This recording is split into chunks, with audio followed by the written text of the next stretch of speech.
विवेक बुद्धि का जो सार है, विवेक बुद्धि का जो अर्थ है, वो एक प्रकार की सजगता है, एक तरह का होश है। कार्य में, विचार में अलग तरह की एक सावधानी, एक तरह का सतत अवेयरनेस। तो हम उसके लिए अपने शरीर के लिए मन को होश, और मन के लिए आत्मा को होश, और आत्मा के लिए परमात्मा को होश। ये जो होश है, इसको बड़ा ध्यान से आपको करना है, क्योंकि होश ही आपको परम सत्य तक लेके जाएगा। अगर होश नहीं है तो आप हमेशा एक ऑटोमेटिक सिस्टम की तरह चलते रहेंगे, आपको पता भी नहीं चलेगा कि जीवन कब आया और कब चला गया। शरीर से शरीर की बीमारी दूर नहीं हो सकती, शरीर से शरीर के दुख दूर नहीं हो सकते।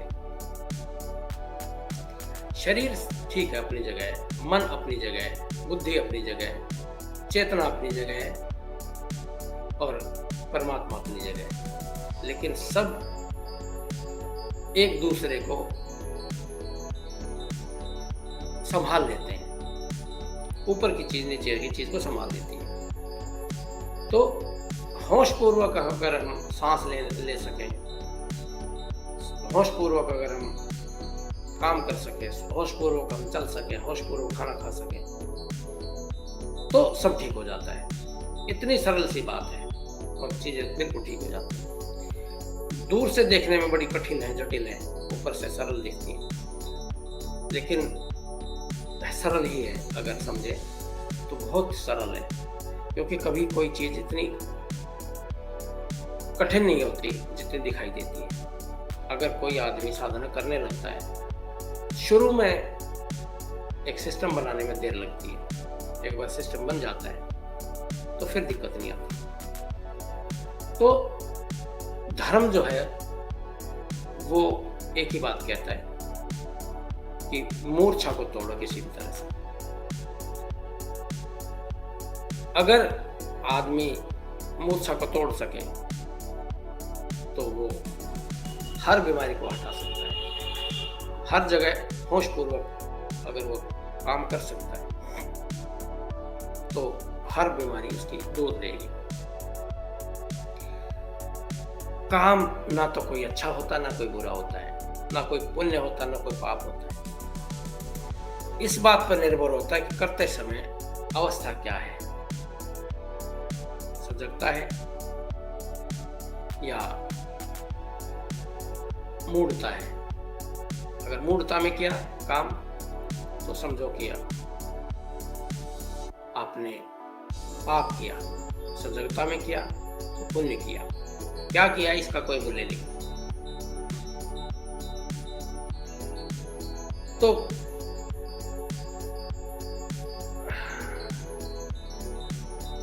कहते हैं, यम कहते हैं कि जो सदा विवेक युक्त बुद्धि वाला और वश में किए हुए मन से संपन्न रहता है, उसकी इंद्रियां सावधान सारथी के अच्छे घोड़ों की भांति वश में रहती है। नचिकेता सुन रहा है और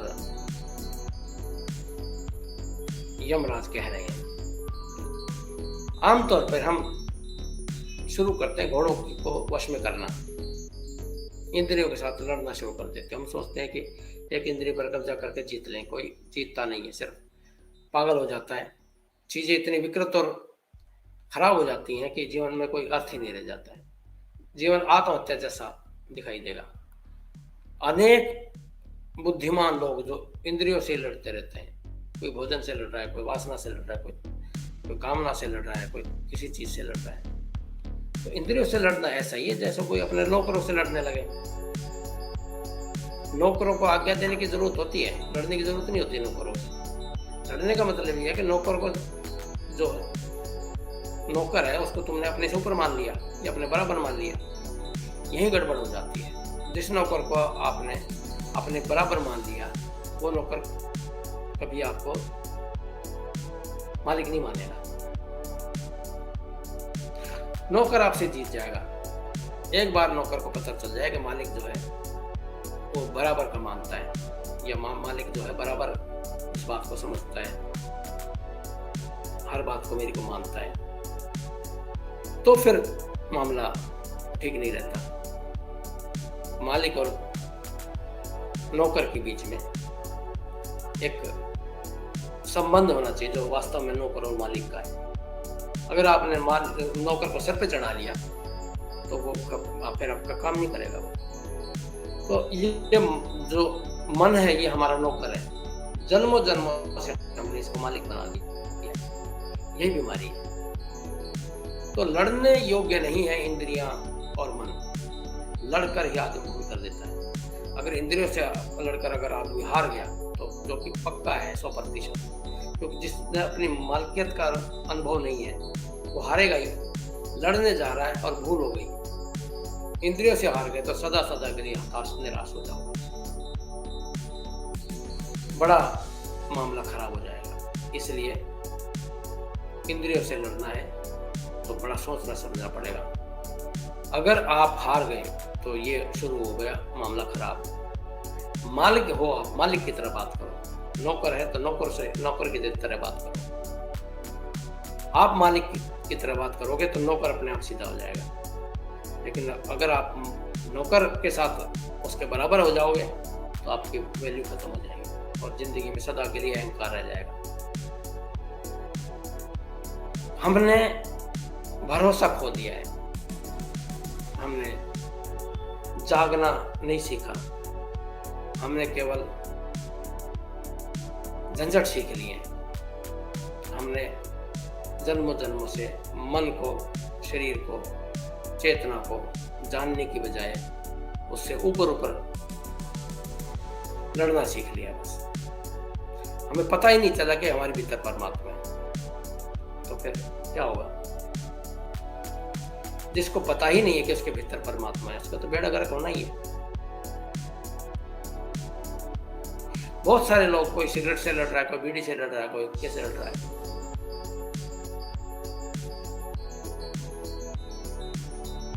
कैसे जीतेगा? एक छोटी सी बात नहीं समझ में आई कि आदमी कैसे जीतेगा तब जब वो बड़ा होगा। छोटा रहेगा तो कैसे जीतेगा? जिस चीज के बराबर आप होगे उससे आप जीत नहीं सकते, क्योंकि आपने उसको बराबर के नहीं ऊपर मान लिया है। वो ऊपर ही होता है जिसको आपने बराबर मान लिया।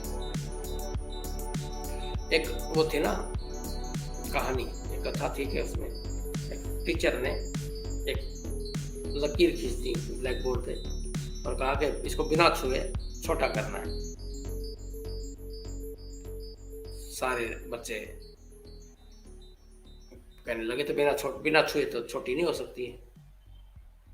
एक लड़का उठा, उसने कहा कि एक उसके मुझे दो जी दीजिए। चौक से उस बच्चे ने उसके बराबर में एक बड़ी लकीर खींच दी। तो बड़ी लकीर खींचते वो छोटी हो गई, छूने की जरूरत नहीं पड़ी, मिटाए भी नहीं। तो जीवन की कला है कि छोटे के समान बड़े को खड़ा कर दो, छोटे से लड़ो मत, नहीं तो वो हमारे को छोटा कर देगा।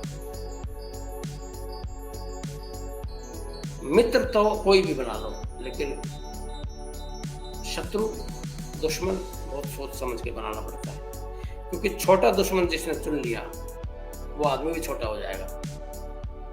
जितना हम मित्रों से नहीं सीखते उससे ज्यादा हम शत्रुओं से सीखते हैं, क्योंकि शत्रुओं के साथ 24 घंटे का संघर्ष है और धीरे धीरे दोनों शत्रु बराबर एक से हो जाते हैं। अगर सालों तक दो दुश्मन लड़ते रहे तो मरते समय जुड़वा भाइयों जैसे हो जाते हैं, एक जैसे हो जाते हैं। ये संघर्ष है, एक दूसरे से लड़कर वो कला सीखते हैं। लड़ना हो तो कला सीखनी पड़ती है। दूसरा क्या कर रहा है उसका हिसाब किताब रखना पड़ता है, एक समान हो जाते हैं। तो शत्रु जो है एक जैसे हो ही जाते हैं, शत्रुओं का भेद मिट जाता है। तो इसको समझना पड़ेगा कि किस तरह से आप इसको किस ढंग से लेते हैं बात को, वो बहुत जरूरी है। एक बच्चा छोटा सा रो रहा है बैठा हुआ, आप कहते हैं बेटा रोना बंद कर दे। हमारी ताकत है रोना बंद करवाना, और वो रोने चला जाता है। हम कह रहे हैं रोना बंद करवा, अरे बेटा ज़्यादा से ज़्यादा हम क्या कर सकते हैं, मार सकते हैं उसको, मारने से वो ज़्यादा रोएगा। रोना बंद करवाना बड़ा मुश्किल है। और एक बार बच्चे को ये पता चल गया कि भाई तुम्हारे कहने का कोई मूल्य नहीं है, रोना बंद करो, मैं रो रहा हूँ और तुम कुछ नहीं कर पा रहे हो, तुम्हारी सारा का सारा तुम्हारा ज्ञान, सारी तुम्हारी शक्ति सब बेकार हो गई। कि बच्चे के मन में स्थिति को ठीक से समझ नहीं पाए। कोई शक्ति कितनी बड़ी शक्तिशाली हो व्यक्ति हो, कोई कितनी बड़ी शक्ति है उसके पास, बच्चे को रोने से बंद नहीं कर सकता। इसलिए बच्चे को अगर रोने से बंद करना है तो उस ढंग से बात करनी पड़ेगी जिस ढंग से बच्चा समझता है। और ऐसा नहीं एक बच्चा जिस तरह से रोना बंद करेगा तो दूसरा बच्चा उसी तरह ढंग से रोना बंद करेगा ना। सबके बच्चों के अलग अलग ढंग है रोने बंद करने के। तो ये बीमारी जो है ये बहुत गहरी है, इसको समझना बहुत जरूरी है। जो जागृत व्यक्ति है वो सभी बच्चों को रोना बंद करवा सकता है, और जो मूड आदमी है वो किसी को बंद नहीं करवा सकता। तो ये बात आपको समझना होगा कि जो भी आप कर रहे हैं, जो भी आप करना चाहते हैं, जिस ढंग से भी आप जी रहे हैं, जिस ढंग से जीना चाहते हैं, उसमें होश का बहुत बड़ा रोल है, बहुत बड़ा रोल है, छोटा नहीं। बड़ा समझ से अगर आप काम करेंगे तो एक ना एक दिन आप इस चीज़ को समझ पाएंगे कि जीवन का रहस्य क्या है। और जिसने जीवन का रहस्य को पता कर लिया वो आदमी पार हो जाता है सदा सदा के लिए। तो मालिक होना है, नौकरों की तरह नहीं रहना है, नौकरों के साथ नहीं रहना है, नौकरों से लड़ना नहीं है। मालिक का मतलब यही है कि हम अपनी बात मनवा सकें, हमें पता है कि हम क्या हैं।